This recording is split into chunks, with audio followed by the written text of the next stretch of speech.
আবৃতং জ্ঞান মেতেন জ্ঞানীনা নিত্য বৈরিনা কাম রূপেণ কন্তেয় দুষ্পীড়েনা লনে চ।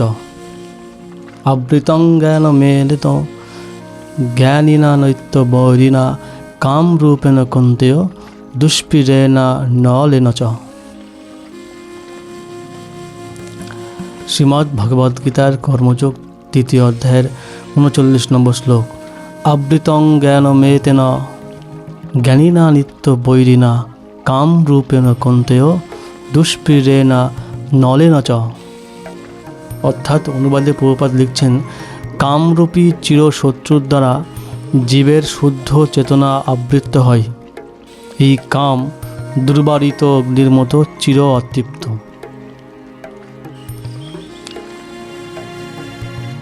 মানুষ যখন নিজের ইন্দ্রিয়গুলি তৃপ্ত করতে চায় সেটা হচ্ছে কাম। আর মানুষ যখন ভগবানের ইন্দ্রিয়ের তুষ্টি বিধান করার জন্য সমস্ত কর্ম করে সেটাই হচ্ছে ভক্তি। মৌমাছি যেমন অনেক কষ্ট করে নানান রকম জায়গার থেকে মধু সংগ্রহ করে করে রাখে, ভাবে আমি ভবিষ্যতে এটা গ্রহণ করব এবং আনন্দ করব, এখন পরিশ্রম করব, কিন্তু ওই মৌচাক অন্য কেউ কেটে নিয়ে যায়, তার আশা কোনোদিন পূর্ণ হয় না।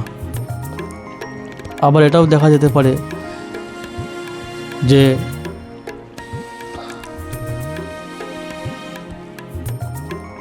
মানুষ সারা জীবন পরিশ্রম করে, আবার সারা জীবন নিজের যোগ্যতা তৈরি করে, তা সত্ত্বেও মানুষ লাইফে সাকসেস পায় না, অথচ কোনো আনগাওয়ারা অশিক্ষিত সই করতে পারে না, সেরকম মানুষ সমাজের সর্বোচ্চ শিখরে পৌঁছে গেছে।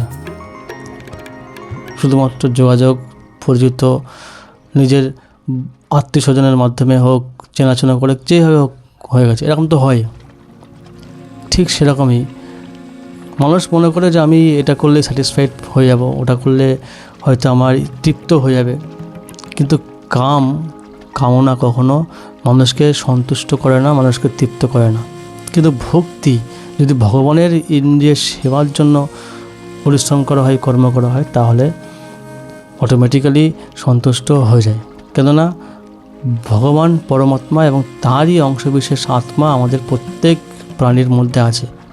পরমাত্মাকে সন্তুষ্ট করলে আত্মা অটোমেটিক্যালি সন্তুষ্ট হয়ে যায়। গাছের গোড়ায় জল ঢালে যেমন গাছ পুষ্ট হয়, গাছের মাথায় জল দেওয়া লাগে না, ঠিক তেমনই পরমাত্মাকে সন্তুষ্টি করার জন্য যদি কোনো কর্ম করা হয় তাহলে আত্মারা অটোমেটিক্যালি সন্তুষ্ট হয়ে যায়। কিন্তু নিজের চেষ্টায় যদি আমরা লাইফে সাকসেস, লাইফে হ্যাপিনেস, লাইফে সন্তুষ্ট হওয়ার চেষ্টা করি তাহলে কিন্তু সন্তুষ্ট হয়ে যায় না। অনেক বড় বড় নেতা, বড় বড় মন্ত্রী, অনেক বড় বড় সমাজবিদ, অনেক বড় বড় বিজ্ঞানী লাইফে অনেক পরিশ্রম করে, অনেক হাজার হাজার কোটি টাকা ইনকাম করে, ভাবে আমি এটা করলে, ওটা করলে, এই করলে, সেই করলে আমি সন্তুষ্টি হয়ে যাব। কীভাবে আমি যা পেয়েছি এটাকে যদি আমি আগলে রাখতে পারি তবেই আমি লাইফের সাকসেস, সন্তুষ্টি হয়ে যাব, তৃপ্ত হয়ে যাব, সুখী হয়ে যাব।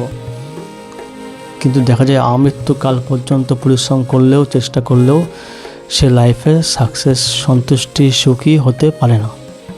এটাই এই শ্রীমদ্ ভগবদ্গীতায় এই শ্লোকে বলছেন। তাৎপর্যে প্রভুপাদ লিখছেন, মনুস্মৃতিতেও বলা হয়েছে যে ঘি ঢেলে যেমন আগুনকে কখনো নেভানো যায় না, ঠিক তেমনই কাম উপভোগের দ্বারা কখনোই কামের নিবৃত্তি করা যায় না, হয় না।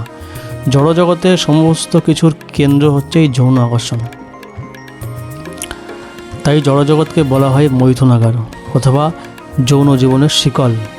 একটা বাঁদরকে ধরতে গেলে একটা কলসির মধ্যে একটা কলা রাখা হয়, সেই বাঁদর যখন হাত ঢোকায় ওই কলাটা নিয়ে যখন বেরোতে করতে যায় মুষ্ট করে, সেই মুঠটি কিন্তু বের করতে পারে না, কিন্তু কলাটা ছাড়লে কিন্তু সহজেই হাতটা বের করতে পারে, সে সেখান থেকে মুক্ত হতে পারে। কিন্তু তার অত বুদ্ধি নেই যে আমি কীভাবে এখান থেকে পালাবো। বাঁদর ধরার কৌশলটাই হচ্ছে এরকম। আমরা ঠিক সেরকমই, মানুষ ঠিক সেরকমই এই যৌন জীবনের শিকলের মধ্যে আবদ্ধ পড়ে থাকি আমরা।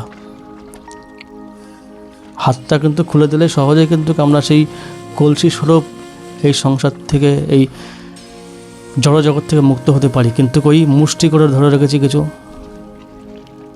আর ভাবছি আমরা আটকে পড়েছি, কিন্তু না, আমি নিজের বুদ্ধির ভুলের জন্যই, আমার সঠিক জ্ঞান না থাকার জন্যই আমি কিন্তু নিজেই রয়েছি, কেউ আমাকে আটকে রাখেনি।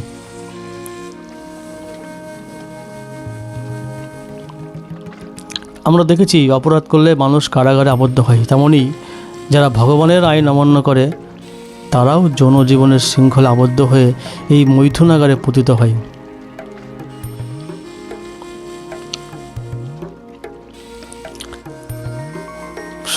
সংবিধানের আইন হয়তো আপনি অবমাননা করতে পারি, রুলস ভাঙতে পারি, হয়তো আইনের চোখে ফাঁকি দিতে পারি, কিন্তু ভগবানের যে আইন বানিয়ে রেখেছে সেই আইন থেকে আমরা কেউ নিস্তার পেতে পারি না।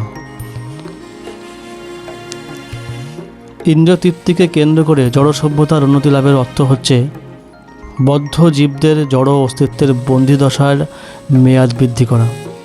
যত আমরা এখানে অর্থ লাভের দ্বারা, অর্থের দ্বারা, বিভিন্ন রকম বিল্ডিংয়ের মাধ্যমে বাড়ি নির্মাণ করে জড় জিনিস সম্পদ সংগ্রহ করে আমি ভাবতে পারি যে আমি খুব স্যাটিসফাইড, সন্তুষ্ট, সুখী হয়ে যাব, কিন্তু না, এটা হচ্ছে আরও জড় অস্তিত্বের বন্দিদশার যে আমাদের মেয়াদটা, সেটা আরও বৃদ্ধি করা। জেলখানায় যেমন কোনো ক্রিমিনাল যদি খুব ভালো ব্যবহার করে তাকে তার মেয়াদ থাকার আগেই তাকে সেই কারখানা থেকে বা সেই কারাগার থেকে মুক্তি করে দেওয়া হয়, কিন্তু মানুষ যদি এই জড় উন্নতি করার জন্য সবসময় প্রচেষ্ট থাকে, তাহলে এই জড় দুর্দশায় থাকার যে মেয়াদটা, সেই মেয়াদটা আমরা নিজেরাই আরও বৃদ্ধি করে নিই। সেটাই শ্রীমদ্ ভগবদ্গীতা বলছে। তাই এই কাম হচ্ছে অজ্ঞানতার প্রতীক, যার দ্বারা জীবদের জড়জগতে আবদ্ধ করে রাখা হয়েছে। ইন্দ্রিয় তৃপ্তি সাধন করার সময় সাময়িকভাবে সুখের অনুভূতি হতে পারে, 2-3-4 সেকেন্ড, 10 মিনিট, তাও না। এই 2-1 মিনিটের সুখের জন্য, ইন্দ্রিয় তৃপ্তি করার জন্য আমরা এই জগতের এই সমস্ত হাড় ভাঙা পরিশ্রমকে আমরা স্বীকার করে নিই, কিন্তু প্রকৃতপক্ষে সেই তথাকথিত যে সুখ, এই সুখটাই হচ্ছে আমাদের জীবনের পরম শত্রু।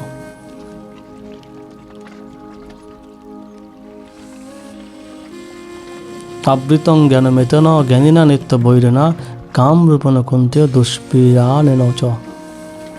শ্লোকটি খুবই সুন্দর এবং খুবই গুরুত্বপূর্ণ।